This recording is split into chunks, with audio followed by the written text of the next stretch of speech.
Buenos días. Ya nos urgía verte, que vinieras a explicarnos qué está pasando y qué va a pasar Y que nos con la ayudes. carestía, la inflación, la canasta básica. ¿Cómo ves todo? Y los sueldos, perdón, porque los sueldos que no suben y cómo nos arreglamos nosotros con nuestros créditos. O que aunque suban los mínimos, porque solo han subido los mínimos, pues no te alcanza. no. Yo creo que hay buenas y no tan buenas noticias en lo que atañe al balance sobre la inflación en México. ¿Se puede empezar por las no tan buenas? Empecemos por las no tan buenas. En diciembre, contra lo que algunos estaban anticipando, la inflación general volvió a repuntar. Lo hizo moderadamente, pero finalmente volvió a repuntar. Y el arranque de este 2023, en enero, ha venido con una auténtica escalada de precios que aplica lo mismo para productos y servicios gubernamentales federales que para productos y servicios del sector privado, nacional e importados. Desde la tenencia, el predial, el agua, la electricidad, el gas, las gasolinas, los alimentos, prendas de vestir, etcétera, etcétera. Hemos iniciado 2023 con una auténtica escalada de precios que es incluso, diría yo, la más intensa de los últimos 5 años, aunque las cifras oficiales todavía no las conocemos. Yo diría que el 20 de este mes de enero conoceremos el comportamiento de la inflación durante la primera mitad de este primer mes y seguramente estaremos frente a una de las escaladas de inflación más relevantes, por lo menos de la presente administración. En seguramente, enero. Exactamente, en este mes de enero, ¿no? Okay. Estamos frente a un proceso inflacionario silencioso, pero con un impacto directo sobre las finanzas personales y particularmente sobre las economías familiares, ¿no? Ahora esas son las no tan buenas. Así es, son las no tan buenas. ¿Y ahora? Que la verdad es que son muy no tan buenas porque es un impacto enorme a la economía de las casas, ¿no? Sí. Sí. Ahora, las buenas noticias están por el lado de que la inflación impulsada por el aumento en los costos de fabricación de productos en México, la inflación por costos, está cediendo. Ya no hay un incremento tan importante en los costos de fabricación de las empresas mexicanas y eso significa que por lo menos una de las fuentes de la inflación en México empieza a desvanecerse. Otra fuente importante que me parece que vale la pena destacar de por qué hay buenas noticias en este arranque de año está por el lado de la estabilidad en el tipo de cambio. Si nuestra moneda no se devalúa o no se deprecia, mejor aún, frente al dólar, todo lo que importamos, alimentos, materias primas, maquinaria, equipo, etcétera, se mantiene estable. Y eso permite que los precios en México se mantengan también estables y los costos de fabricación también lo hagan. Y por último, diría yo que tras 24 meses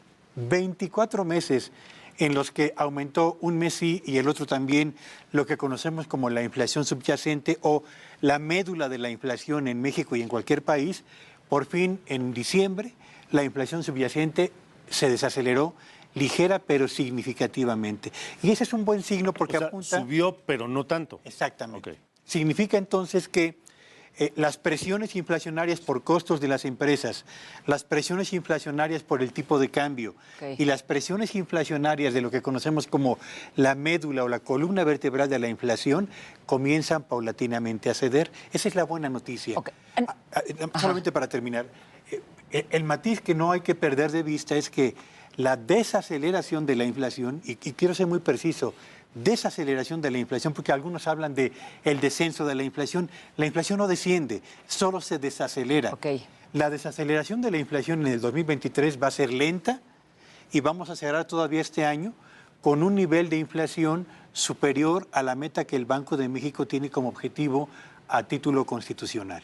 Se puso un 3,5, ¿no? Del 2 al 4% tiene del que 2 al ser, 4, bueno. es el rango de inflación y cerraremos 2023 con una inflación del orden del 5%, tal vez un poco más del 5%.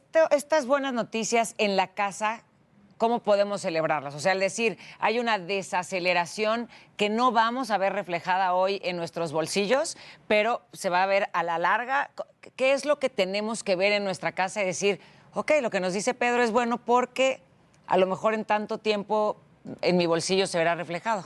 Yo diría que por fortuna la inflación tocó ya el nivel más alto en México y paulatinamente va a empezar a descender de escalones o va a desacelerar su ritmo de avance.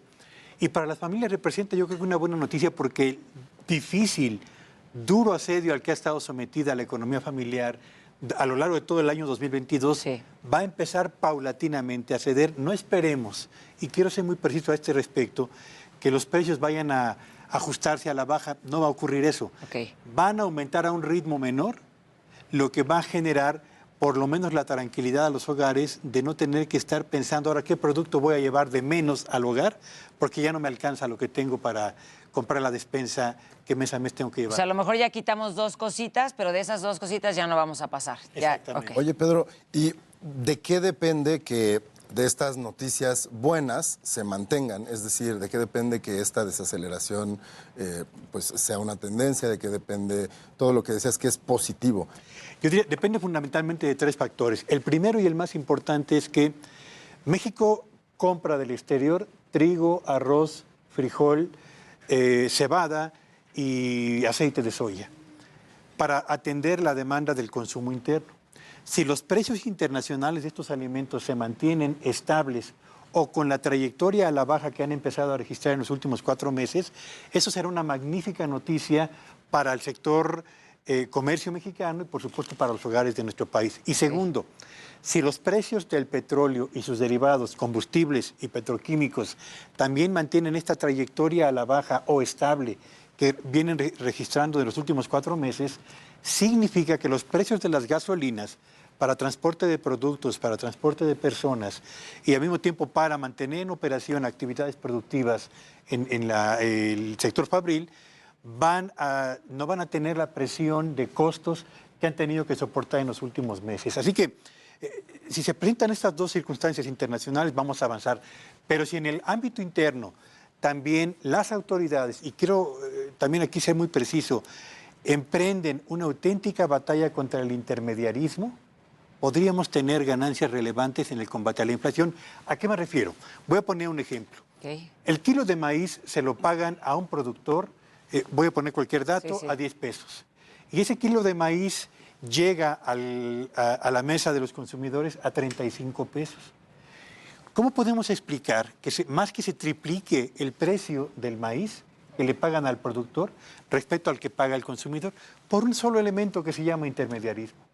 Si combatimos el intermediarismo en México, estaríamos dando un paso significativo para mejorar la economía familiar y para hacer más eficiente la cadena de distribución. Por eso es tan importante comprar localmente. Por eso te dicen, ve y cómprale al productor, ve y cómprale al artesano, ve y compra en el mercado de tu casa, ¿no? En estas zonas en donde va a ser mucho más fácil que encuentres mejores precios, pero además vas a ayudar a la economía de estas familias. Pero ojo, eso no se puede en todos lados. Aquí en la Ciudad de México, por ejemplo, es difícil hacer eso porque todos los productos prácticamente que llegan a las tiendas, incluso a los tianguis de la Ciudad de México, ya pasaron por un proceso de intermediarios que inflan los precios. ¿Cierto? ¿No? A lo mejor en el mercado no, pero hay muchos productores locales que ya hay miles de cosas que salieron también en la pandemia, que le hablas a un señor que te vende la fruta, el jitomate y la cosechan en sus casas o las cosechan en Xochimilco o lo que sea, ya lo compras directo, ¿no? Claro. Eso ayuda mucho. Y yo diría que también hay otro factor que ojalá que los empresarios lo tomen en cuenta, porque estamos hablando de la inflación subterránea. ¿Qué es la inflación subterránea? Usted encontraba antes en el supermercado el litro de champú y pagaba un precio por él. Yo los desafío a que encuentren hoy su champú preferido en presentaciones de a litro. Hoy las encuentran en presentaciones de 900 mililitros. Lo mismo el aceite, lo mismo buena parte de los productos enlatados que adquirimos. Entonces, nos dan una menor volumen de producto. Por el mismo precio. Por el mismo o un precio ligeramente mayor. O los jabones. Yo recuerdo el jabón de tocador, antes era presentación de 200 gramos. Costaba trabajo tenerlo en la mano al momento de estarse luchando. Ahora es de 150 gramos y estamos pagando el mismo o un precio más elevado. Y a veces eso ni lo percibes, ¿no? O sea, es como, agarras el aceite, te quitaron 100. Diario, realmente ni siquiera volteas ya a ver, es como lo tienes que comprar y ya estás como casado con una marca. Entonces... Pero por eso no exigimos más ni vamos a otros lugares, ¿no? Como que pues agarras tu aceite siempre y tiene Ahora, menos. El gobierno está, porque esta labor de combatir el intermediarismo es del gobierno. Sin duda. ¿Están haciendo algo? Desafortunadamente muy poco y muy mal. Sí. Porque hablamos de un problema que existe en México desde hace décadas enteras. Sí. Y lejos de ir desmantelando esas estructuras de poder económico que encarecen productos básicos, lo que han hecho es preservarlas y en este momento son finalmente un poder político, económico y electoral significativo. Ahora, hay otra cosa también, Pedro. El crimen organizado, la inseguridad, los robos a transportes de mercancías en las vías de los trenes, en las carreteras, en los mismos lugares donde se producen el limón, el aguacate, el derecho de piso. Eso también infla, eso terminamos pagándolo. Sí, sin duda alguna, sin lugar a dudas. Por eso yo creo que el gobierno de México tiene tareas que tienen que ver no solamente con el control de la inflación directamente, sino como en áreas de la inseguridad o en el asunto del intermediarismo, que puede hacer cosas valiosas y rápidas con resultados eficaces para todos. Y con resultados importantes. Es decir, no se vería una disminución menor si se logra, por ejemplo, controlar o disminuir o eliminar el intermediarismo. Disminuirlo, es difícil eliminarlo, ¿no? No lo puedes eliminar, pero sí lo puedes controlar, acotar, y eso me parece que sería significativo. Esa que era la función de CONASUPO, que lo recordarás tú y quienes nos escuchan en este momento, se fue desvaneciendo porque CONASUPO terminó siendo presa de las mafias del intermediarismo en México y hasta ahora, bueno, pues encontramos finalmente, yo diría que el rey del aguacate, el rey del jitomate, el rey del tomate, el rey de la naranja, que son los que determinan a qué precio llega a México o a la capital o a los principales centros urbanos los alimentos básicos y a qué precio a partir de ahí se venden al consumidor final. Y esas presiones inflacionarias de las que podemos prescindir con una eficaz actividad gubernamental siguen presentes y gravitando pesadamente sobre la economía familiar todavía. Bueno, pues Pedro, siempre es un gusto tenerte, escucharte con atención. Sí, me encanta. Y pues te vamos a seguir preguntando las cosas. Es un gusto. Sería buenísimo poder hablar contigo en las mañanas así. Pedrito, ¿cómo ves hoy? ¿Qué hago? Gracias por estar Pedro. aquí. Gracias por la Gracias. oportunidad. Seguimos. Feliz año a todos.